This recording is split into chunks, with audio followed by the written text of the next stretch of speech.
Dr. Yasir Qadhi has admitted that the Western academia has completely discredited the Hadith narrations as being useful with regards to the historical critical method. And I want to dive into his comments, but before I do that, I want to give you some background on Dr. Yasir Qadhi. It says on his website, Yasir Qadhi returned to America to further enrich his knowledge by earning a PhD from Yale University, where his dissertation focused on the scholarly contribution of Ibn Taymiyyah, a prominent medieval Islamic thinker. This rigorous academic foundation informs his role as the dean of the Islamic Seminary of America and a resident scholar at the East Paleo Islamic Center in Texas. Previously, he served as the dean of the Al-Mabrur Institute and was a member of the Religious Studies Department at Rhodes College. So Dr. Yasir Qadhi is a very intelligent individual, and for him to admit that the Western academia has completely discredited the Hadith with regards to the historical critical method speaks volumes to the actual usefulness of this to find out historical authenticity of the sayings of Muhammad, the Prophet of Islam. And I want to dig into that momentarily.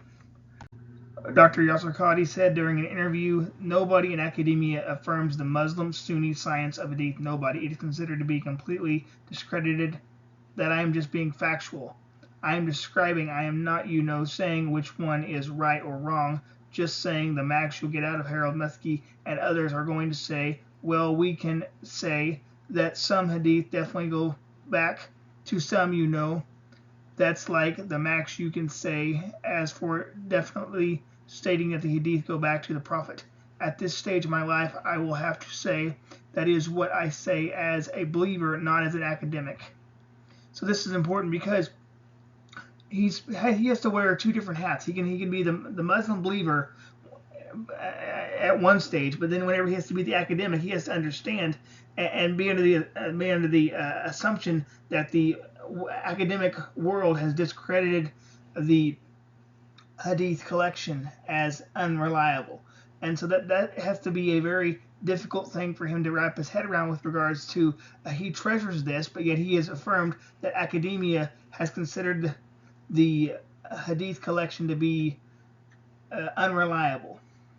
We continue on. It says, at this stage of my life, I will say this as what I say as a believer, not as an academic at this stage. And if someone proves me wrong, then I would love to come across and say, no, we can prove academically, because here's the point. We can academically prove by and large that the Prophet preached the Quran, the words that we have today, the Uthmanic Musaf, which is the Codex, the Uthmanic Quranic text. That's like a solid given, right?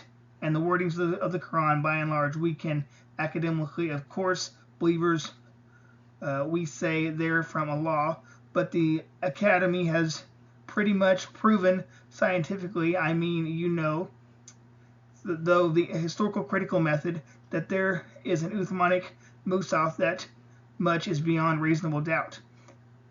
And the normative interpretation of the modern academia is that what the Quran claims to be the wording of the Quran, the preaching of the Quran, the teaching of the Quran, the Prophet said then, this is the mainstream literature, and we're going to have an understanding these are two different epistemologies. So he's saying here that the academic world has given the okay to the Quran, but it has not given the okay. It has actually discredited the Hadith collection, which is a horrifying thing if you are a Muslim, because how are you going to be able to, know to pray 5 times a day? You don't get that from the Quran.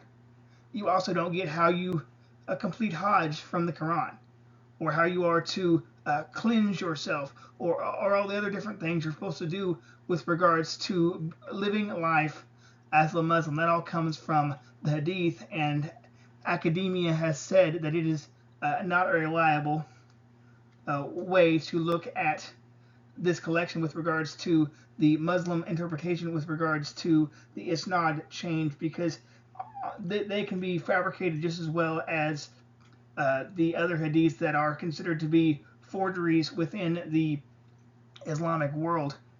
But let's continue on. It says, so when I become Sheikh Yasir, I go and preach and teach. I will quote Bukhari and I will quote Muslim. Those are the two most reliable Sahih Hadith collections, Bukhari and Muslim. And I will say, and then the preacher, and I will understand, in the academia I cannot quote Bukhari, and that will be what the Prophet said. I understand this, so I'm going to have to use a different, epistemology. So once again, he's saying that he cannot, just take for granted the Hadith collection in the academic world, because the academics, they do not hold the isnad change to be reliable, because like I said, you can fabricate those as well, because honestly the isnad change is like a giant game of telephone. I realize that would be insulting to Muslims, but honestly that's what you got.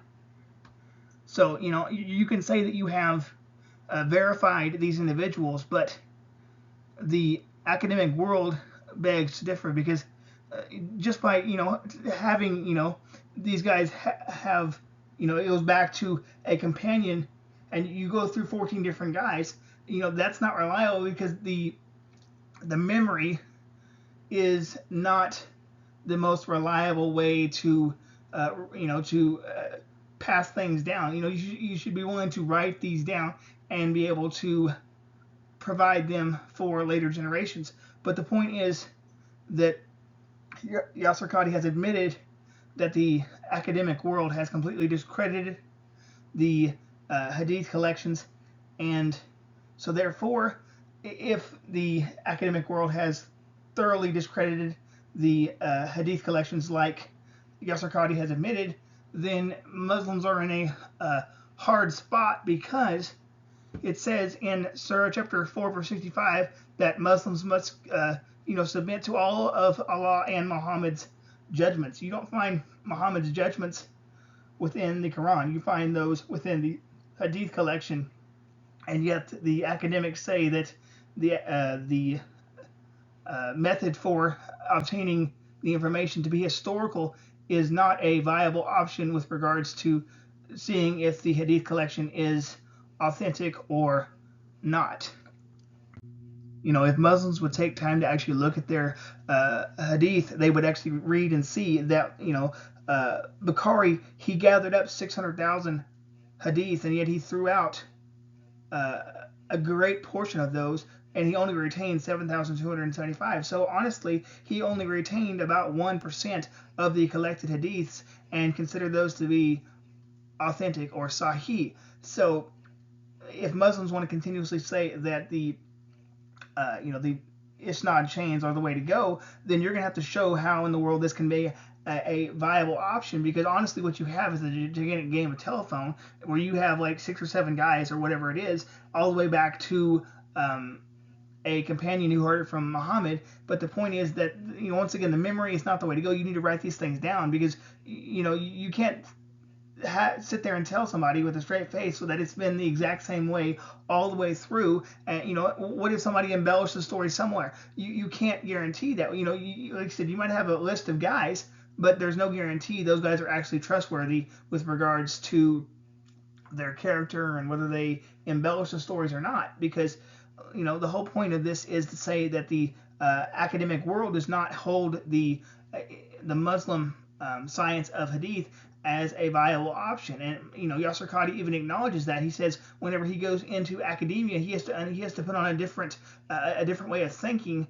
because he knows that academia has discredited the Hadith sciences, and therefore Muslims, you actually need to deal with this and not just bury your head in the sand and just say that this is the way it's always been. Because honestly, if you want to bury your head in the sand, you're not actually ever going to accomplish anything with regards to growing in knowledge and actually staying current with what your scholars are actually saying, because they're admitting now that the Hadith are not reliable according to Western standards of the historical critical method. So I want you to actually examine what you truly know about the Prophet and realize that the Hadith collections, they come 200 years after the life of Muhammad, and therefore, honestly, they cannot be trusted because they are too late with regards to providing any solid historical evidence for the teachings of Muhammad.